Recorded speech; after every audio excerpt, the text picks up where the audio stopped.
सिल्लोडचे नायब तहसीलदार यांना 10,000ची लाच घेताना लाचलुचपत विभागाच्या जाळ्यात.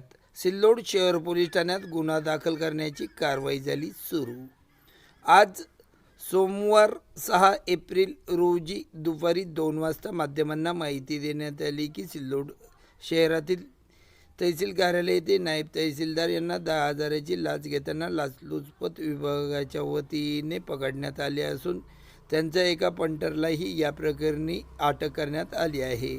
सदरील कारवाई ही लाचलुचपत विभागाच्या वतीने करण्यात आली असून या प्रकरणी नायब तहसीलदार हारून शेख आणि एका पंटरला ताब्यात घेण्यात आलेले असून या प्रकरणी सिल्लोड शहर पोलीस ठाण्यामध्ये गुन्हा दाखल करण्याची कारवाई सुरू असल्याची माहिती माध्यमांना देण्यात आली असून या प्रकरणी सिल्लोड शहर पोलीस ठाण्याचे पोलीस निरीक्षक उदार यांच्या मार्गदर्शनाखाली या घटनेचा तपास सिल्लोड शहर पोलीस करीत आहे.